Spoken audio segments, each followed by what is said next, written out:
Hello à toutes et à tous et bienvenue sur votre podcast des explorateurs du e-commerce by ECN.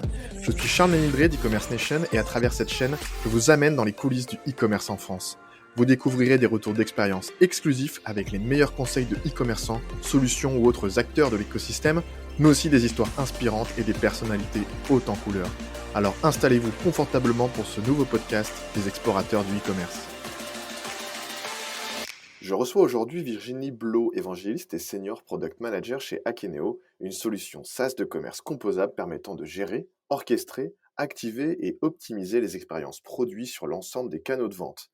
Avec Virginie, nous revenons notamment sur la troisième version de l'étude d'Akeneo, quelles sont les habitudes des consommateurs en 2023. Bonjour Virginie, merci d'être en ma compagnie pour ce nouveau podcast des explorateurs du e-commerce. Alors est-ce que dans un premier temps et en guise de présentation, tu peux nous parler un petit peu de ton parcours ? Bonjour Charles et merci de me recevoir.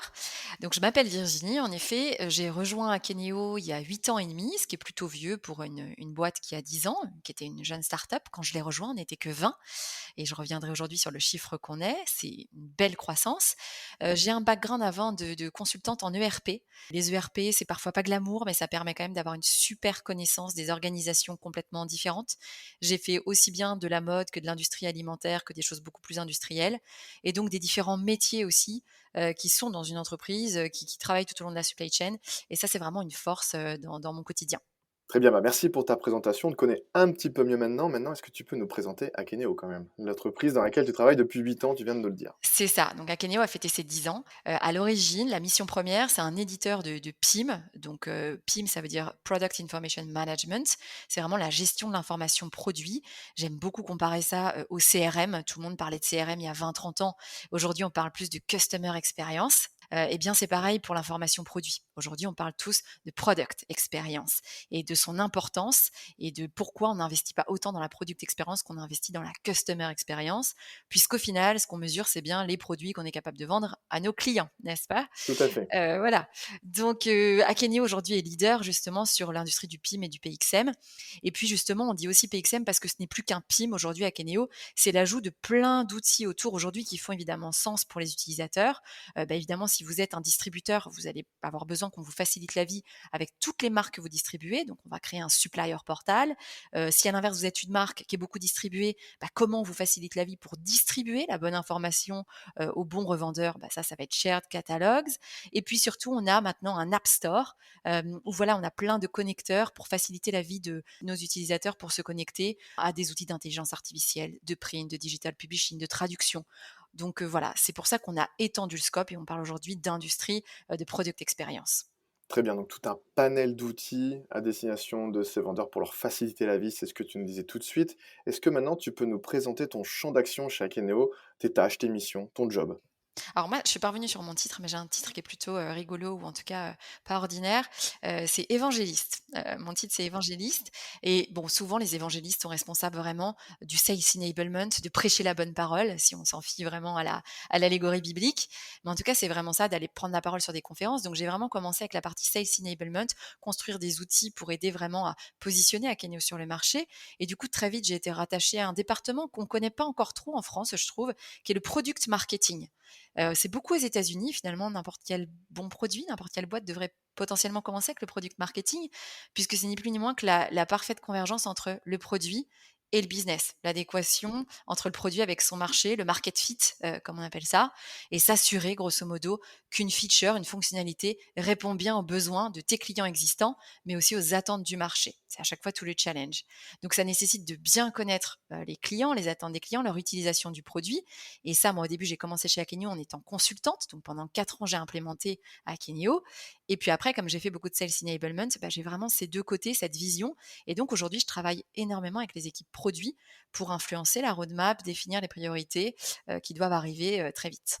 Très bien, merci pour ta présentation. Donc on te connaît toi, on te connaît ton job, on connaît Akeneo. Est-ce que tu as quelques chiffres pour terminer cette introduction? Tu nous parlais tout de suite un peu en guise de teaser. Bah voilà, au départ, Akeneo, on était une vingtaine. Maintenant, voilà, c'est combien de personnes? Est-ce que tu as d'autres chiffres à nous révéler? 10 ans après, c'est 428 exactement, j'ai été voir juste avant, employés dans 7 grandes zones, on va dire. La France, évidemment, les US, où très vite on a ouvert un bureau à Boston, l'Allemagne, Londres, l'Italie, la Suisse, les Pays-Bas et l'Australie même. On a une petite team en Australie et donc c'est 800 clients payant, je précise payant parce qu'Akeneo a aussi une offre gratuite communautaire et puis surtout c'est, des beaux clients en fait. On est vraiment fiers de nos 800 clients, mais en particulier on a 3 des 3 premières marques de luxe, Hermès, LVMH et Kering. On a 25 des entreprises du CAC 40. Donc voilà, on est fiers de notre portefeuille de clients aujourd'hui. Et tu nous parlais d'offres gratuites, d'offres payantes. Est-ce que tu as juste un petit chiffre sur l'offre gratuite? Ça représente combien de partenariats dessus? Ça, c'est toujours intéressant, Charles, c'est qu'en fait, on a un chiffre sur le nombre de fois où c'est téléchargé. Le chiffre, il est vertigineux. Il y a un téléchargement toutes les minutes dans le monde, donc c'est assez incroyable.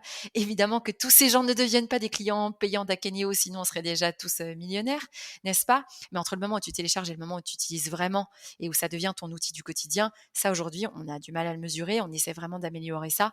En tout cas, ce qui est sûr, c'est que ça nous permet à chaque fois d'avoir une belle notoriété dans plein de zones, quoi. Ouais, ça montre tout votre rayonnement aussi. Oui, Ça permet de visualiser tout ça en tout cas. exactement.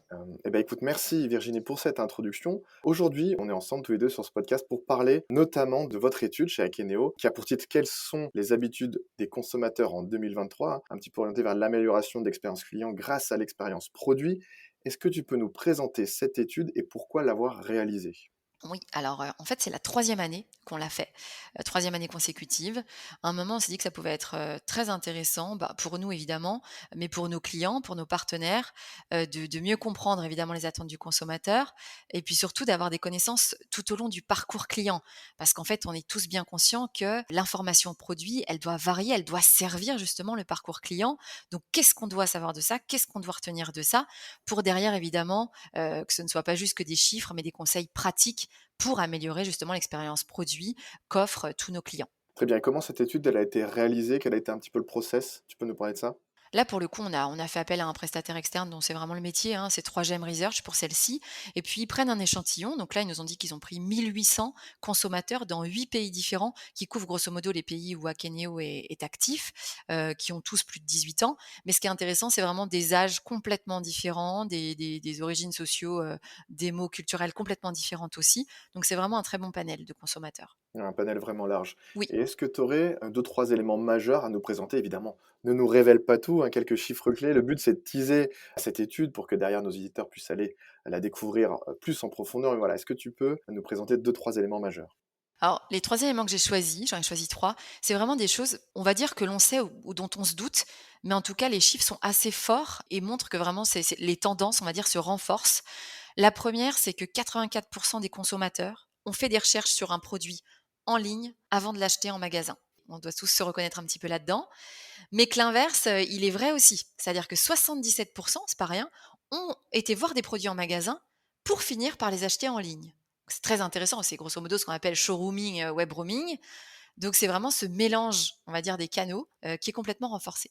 Le deuxième chiffre que j'ai choisi, c'est celui moi il m'intéresse beaucoup celui-là, c'est l'intérêt, parce que je trouve que pour le coup celui-là je m'y attendais pas, pour les nouvelles technologies, en tout cas chez les Français, c'est encore plus probant, capables d'améliorer l'expérience client. Il y a 73 des Français qui te disent qu'ils ont un vrai intérêt dans les outils de réalité virtuelle, par exemple, tels que, tu sais, les applications de réalité augmentée pour mettre en avant un produit, tu sais, où on te dit, «Prends une photo et vois ce que ça donne chez toi».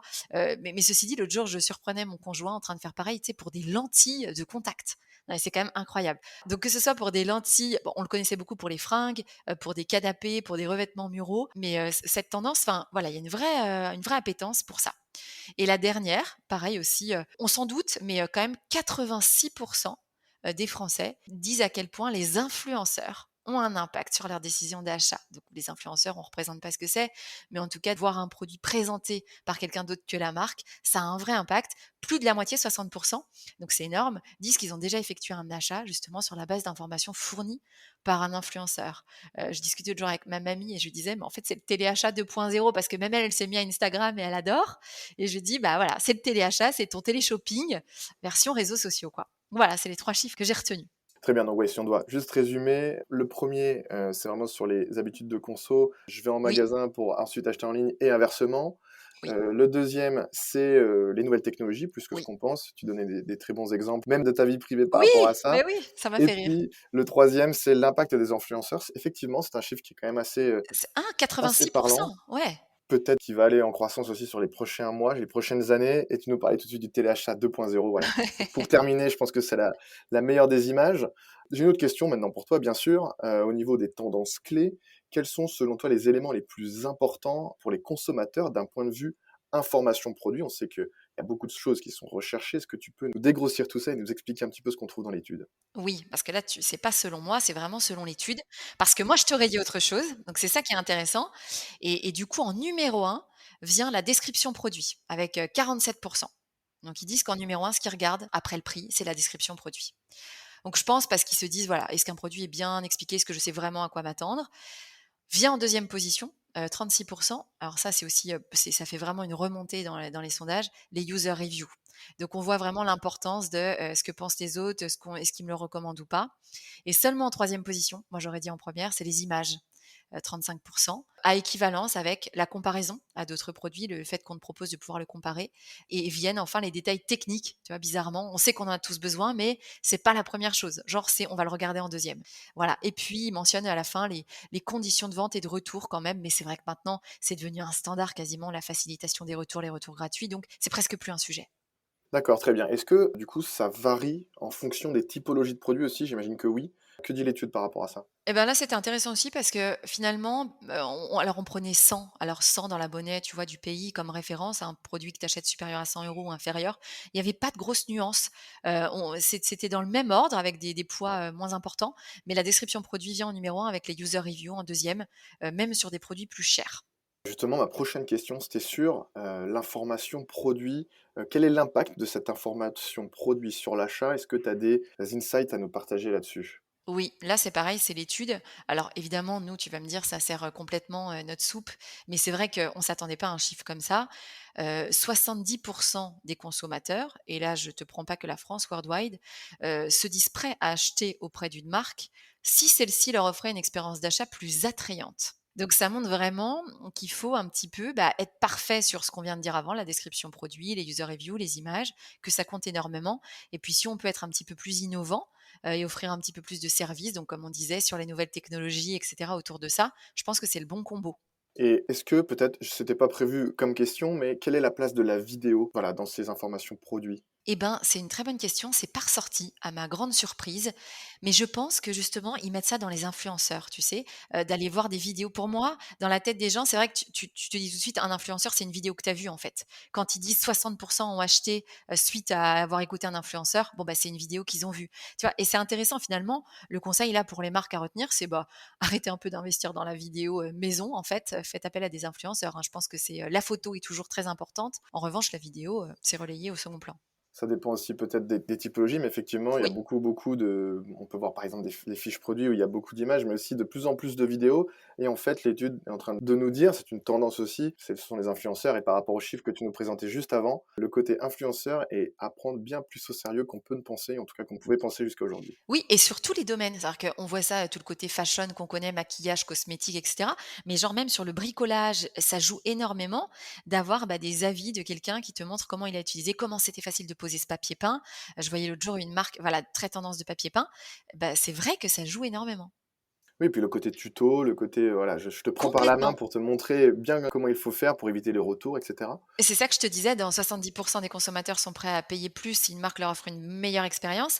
Je pense que c'est exactement ce que tu dis, c'est que c'est tout ce côté, plus que le produit, voilà le service qu'on te donne, les petites vidéos tutoriels, enfin voilà le marketing de l'apprentissage un petit peu, ça marche très bien. Et après, ça va impacter aussi positivement les avis et Exactement. que sur les infoproduits, les avis avaient de plus en plus leur place. Je sais plus, deuxième place ou troisième place, tu me disais? Deuxième place, ouais. Deuxième place, voilà, donc d'où l'importance de La bien boucle est bichonner tout bouclée. ça. Ouais, carrément. Est-ce qu'il y a d'autres éléments que tu souhaitais mettre en avant concernant les tendances clés qui sont mises en lumière par cette étude? Moi, ce qui m'intéresse toujours, c'est quand tout à l'heure on parlait de showrooming, webrooming, tu sais, le fait de soit aller voir d'abord en magasin pour finir chez toi, acheter sur Internet, ou à l'inverse, de prendre tes informations sur Internet pour aller acheter ensuite en magasin. Et là aussi, je pense que la démarche, elle dépend du type de produit. Mais moi, ce qui m'interpelle quand même toujours, c'est cette importance du physique. Parce que ces derniers mois, j'allais dire semaines même, on n'a pas arrêté de parler encore une fois: «Ah regardez tous ces magasins qui ferment et cetera». On a Camaïeu en tête, on a plein d'exemples comme ça. Alors ils nous ont encore bien, bien assommés avec ça. Je pense sincèrement que la réalité, ça dépend plus du business model, en fait, que tu as. Là, c'est dans ces exemples-là, je prenais Camaïeu. Je pense que vraiment, pour moi, c'est des gens qui, justement, n'ont pas forcément offert d'expérience, tu vois, un peu premium en magasin ou qui ne se sont pas différenciés dans l'expérience qu'ils apportaient. Parce que quand tu regardes, justement, toutes les jeunes marques qu'on appelle les DNVB, mais les digital natives, il y en a encore beaucoup qui se créent sur les réseaux sociaux, elles finissent toutes par ouvrir, soit elles appellent ça un showroom, soit un pop-up store ou encore d'autres noms, mais tu vois, un lien physique pour rencontrer justement leurs audiences. Je voyais, tu sais, cette grande influenceuse maintenant en France, Léna Mafouf, qui a ouvert Hôtel Mafouf, justement pour rencontrer aussi ses acheteurs. Elle faisait même là toute une série de documentaires où elle explique ce qu'elle a appris, etc., sur l'avantage ou les inconvénients et les pièges finalement d'avoir quelque chose de physique. C'est très important.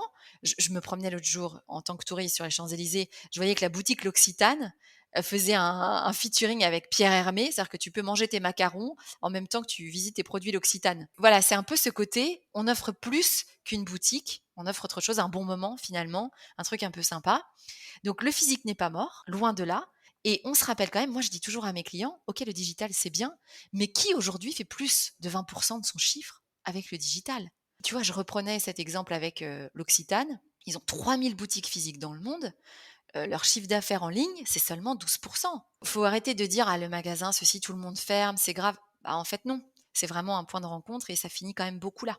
Toujours dans une logique de complémentarité avec le digital, bien sûr, Complètement, c'est sans oublier inévitable. l'expérience et le service. Ouais. Une autre question m'est venue par rapport à ça. Qu'en est-il de la personnalisation, justement? C'est plus difficile de personnaliser l'expérience en physique qu'en digital. Comment est-ce que tu vois les choses, toi, avec ton œil d'experte? Si, bah, d'experte et puis de consommatrice en fait. Enfin, voilà, si tu regardes bien, il y a beaucoup maintenant beaucoup plus. Je trouve quand tu arrives en magasin, on va souvent commencer même par te demander si tu as un compte client, en fait. Parce que comme ça leur permet d'aller regarder Ton justement tes historique? habitudes d'achat. Exactement. Et je trouve que maintenant, ils font beaucoup ça en boutique et en vrai, c'est chouette parce que par exemple, même si on parle d'électroménager, ils savent exactement ce que tu as acheté, donc ils vont tout de suite te proposer des bons produits complémentaires plutôt que d'être à côté de la plaque. Et encore plus par exemple dans les soins, les cosmétiques, si tu es adepte d'une marque, elles vont savoir exactement tes derniers achats. Est-ce que vous venez pour racheter ce produit? Enfin, tu vois, c'est assez intéressant. Et je trouve que maintenant, ils ont enfin trouvé le bon mix avec la fidélité, utiliser bien ces informations et tu arrives quasiment à avoir la même personnalisation maintenant que tu avais. Ils ont fait très fort quand même en ligne, en magasin. Donc la personnalisation, oui, bien sûr, elle a toujours son importance. Exactement, et ce que tu disais tout de suite, c'est que peut-être le juste milieu était trouvé entre: «OK, je donne mes infos perso, mais dans le but d'avoir une meilleure expérience». C'est ça. C'est ça et les gens aussi donnent ce qu'ils veulent et puis s'ils y trouvent un intérêt, alors ils vont continuer à jouer le jeu parce qu'ils trouvent ça intéressant et pas de perte de temps et on ne te propose pas des produits qui te plaisent pas, quoi. Ouais, exactement. Si tu trouves le bon produit à la fin et que tu as gagné ton temps, C'est ça, tout le c'est monde est gagné gagnant. et c'est que Voilà, tu as bien fait de donner, quelques-unes de tes informations personnelles. tout le monde est gagnant, ouais. Merci, Virginie pour ces, tendances clés par rapport à cette étude. Justement, cette étude, si en une phrase, tu devais convaincre nos auditeurs de télécharger cette fameuse étude, quelle serait-elle? Je dirais que tout le monde peut y trouver un intérêt dans le sens où quand on va dans le détail de l'étude, ce n'est pas que des informations génériques. On s'est vraiment intéressé, on a posé les mêmes questions à chaque fois, appliquées à chaque industrie. Donc en fonction de si vous êtes dans le food ou dans la fashion, vous allez évidemment pas avoir les mêmes réponses par rapport à certaines tendances ou à certaines attentes. Je prends l'exemple de la sustainability, de la traçabilité. L'attente, elle est bien plus importante, par exemple dans la mode, qu'on sait tous maintenant comme une industrie polluante que dans des choses comme l'alimentaire. L'alimentaire, tu cherches la traçabilité des aliments, mais tu vas pas chercher la sustainability. Enfin, voilà, c'est des exemples comme ça, mais en tout cas, en fonction des industries, on a posé les mêmes questions adaptées à l'industrie. Donc, c'est intéressant d'avoir ces retours-là et les attentes des consommateurs par industrie. Ouais, des infos en fonction des industries donc. Oui. Vous qui nous écoutez, peu importe votre industrie, vous trouverez forcément des informations pour vous. Virginie, peut-être une question un petit peu plus personnelle par rapport à toi. Justement, tu nous parlais de ton poste, d'aujourd'hui. Comment est-ce que tu vois l'avenir de l'expérience client et de l'expérience produit? On a déjà donné quelques éléments, mais comment est-ce que tu vois l'après? Eh ben, c'est une question qu'en réalité, je me pose rarement puisque je suis tellement dans le quotidien avec les clients.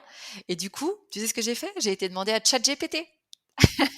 Et justement, sérieusement, ce qui est intéressant, c'est que ChatGPT, est-ce que c'est pas un peu ça justement l'avenir de l'expérience client et de l'expérience produit? C'est-à-dire savoir utiliser subtilement, c'est-à-dire de manière pertinente, un mix, tu vois, d'automated generated content et quand même d'humain, de ce que tu sais de ta boîte, gagner du temps toujours plus sur ce qui peut être gagner grâce à des expériences comme ChatGPT. Je suis bien sûre que plein d'autres vont se développer et tout en gardant finalement ce savoir-faire, tu vois, que des hommes dans les entreprises peuvent partager.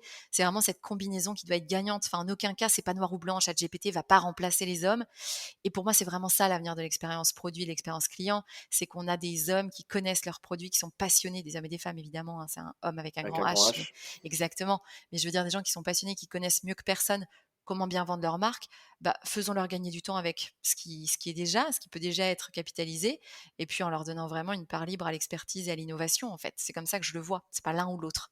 Mais donc voilà, je voulais finir sur une touche quand même d'intelligence artificielle parce que c'est quand même un sujet qui aujourd'hui interroge tous nos clients.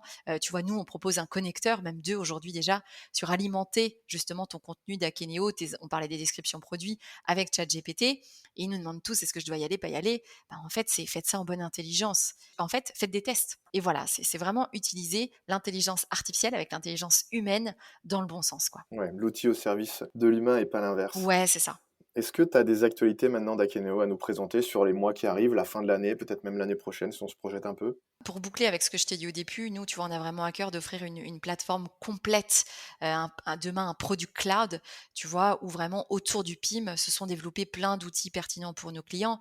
Donc là, on va sortir un tout nouveau supplier portal, pour aider encore plus nos clients à onboarder la data de leurs fournisseurs, de leurs marques, de leurs, tu vois, les gens avec qui ils travaillent. On améliore sans cesse la manière de partager les informations. Donc évidemment la syndication, là aussi, on aide nos clients qui veulent se lancer sur Amazon, sur des plateformes de marketplace. On sait que c'est une grosse tendance aussi pour eux, un gros biais d'investissement. Donc, on espère aussi pour eux de retour sur investissement.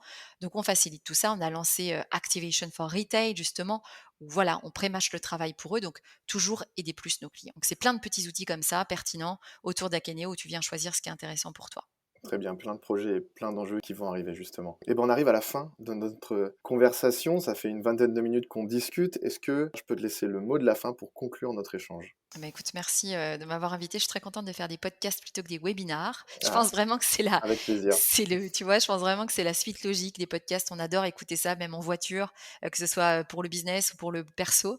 Moi, c'est vrai que c'est devenu mon quotidien d'écouter des podcasts. Donc, j'étais particulièrement contente de faire celui-là avec toi. Bah, merci beaucoup. C'était un vrai plaisir de te recevoir sur ce podcast des explorateurs du e-commerce. On a parlé d'Akeneo, on a parlé de toi, de ton passé, mais aussi du futur, de ce que vous allez mettre en place à Akeneo. Donc, on va suivre ça avec grand intérêt. Puis, on a surtout parlé de votre étude qui a pour titre «Quelles sont les habitudes des consommateurs en 2023». Donc, vous qui nous écoutez, n'hésitez pas à aller télécharger cette étude. Elle est disponible évidemment sur e-commerce Nation. Virginie, merci encore. À très Merci, bientôt. Peut-être Charles. pour un nouveau podcast. Ce sera Oui, avec grand plaisir. Et puis, bah, très belle continuation à toi et tes équipes. merci à vous aussi. Au revoir. Merci. J'espère que ce podcast des explorateurs du e-commerce vous a plu. Si c'est le cas, n'hésitez pas à lui mettre 5 étoiles. Je vous encourage également à vous abonner pour découvrir de nouvelles histoires inspirantes. Et si vous souhaitez nous partager votre expérience, je vous invite directement à me contacter. On se retrouve très bientôt pour un nouvel épisode. En attendant, rendez-vous sur e-commerce Nation pour profiter de l'ensemble de nos ressources, articles, infographies, e-books, webinaires, émissions web et bien plus encore. Rejoignez également notre newsletter, nos réseaux sociaux ou encore notre chaîne YouTube pour ne rien manquer des actualités de l'écosystème. Bonne exploration du e-commerce à toutes et à tous.